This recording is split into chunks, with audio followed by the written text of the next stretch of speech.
Hey, this is Ruthie. I'm reading today from Juliet Rosetti's Crazy for You, and that's the second book in her Escape Diaries series. And the third book in that series just came out yesterday, but I haven't read it yet. So I'm going to read a little bit of Juliet's second book just so you get an idea of her voice, and hopefully you will enjoy it as much as I do. This is the very beginning of that novel. Here we go. When I was 12 years old, I decided I needed to learn how to kiss in case an actual boy ever wanted to kiss me. This event seemed as far-fetched as my filling out a B-cup bra, but if a miracle occurred, I wanted to be ready.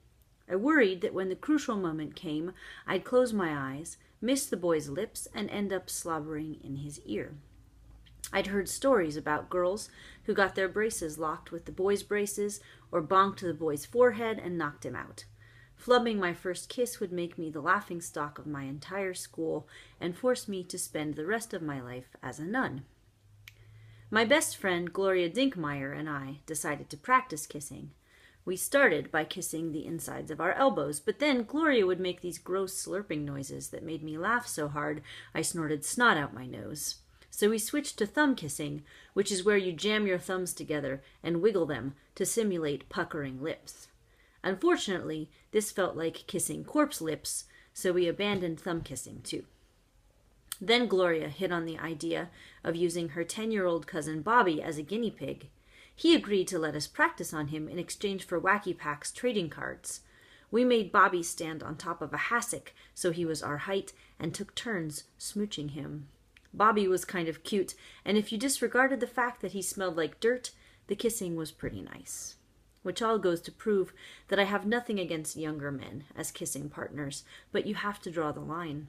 I'm 29, and my line now starts at 24. Some women never draw a line at all.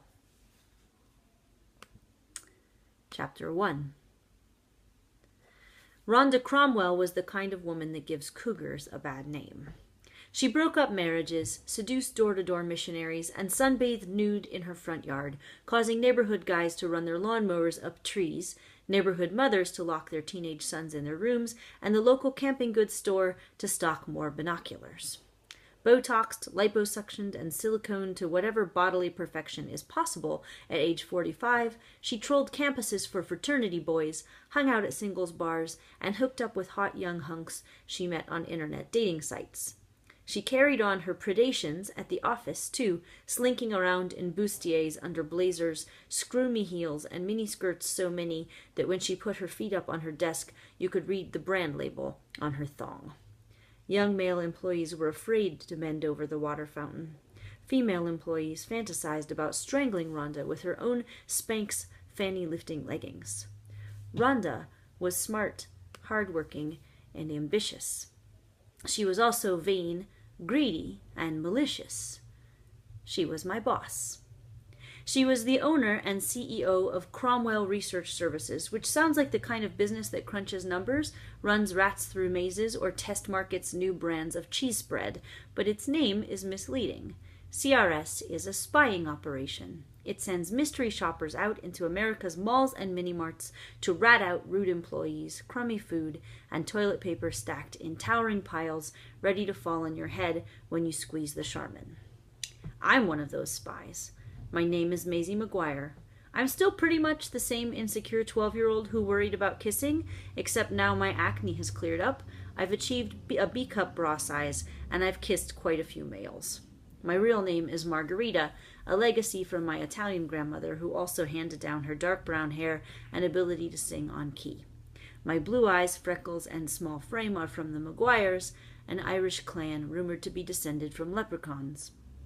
I spent the last 4 years of my life in prison, convicted of murdering my husband. I didn't do it. Of course, all felons claim they're innocent, but in my case it's true. When a tornado tossed me over the prison fence, I ran for my life, pursued by a federal marshal, a couple of nasty hitmen, and squads of gun-toting citizens salivating over the reward on my head. Along the way, I managed to solve my husband's murder, expose a dirty senator, and royally piss off my Looney Tunes ex-mother-in-law. A judge looked at the new evidence, declared me not guilty, and ordered me set free. But people believe what they want to believe, and in their eyes, I'll always be the woman who got away with murder. When I tried to return to my old job teaching high school music, the school board refused to hire me back. Nobody wanted an ex-convict teaching their kids. Guilty or innocent, it made no difference. I still wore an invisible barbed wire tattoo. It's now been 7 weeks since I walked out of prison, and there are days I want to go back. In the can, you don't have to worry about making your rent, filling your gas tank, or buying groceries. I'd been released at the exact moment the American economy was tanking. I was fighting for burger flipping jobs with PhDs in physics. So I was grateful to have found the job with CRS. True, I despised my boss, the salary was laughable, and I had to taste test tons of greasy, calorie-laden fast food, but at least I was earning a paycheck. If Rhonda ever got around to paying me, that is.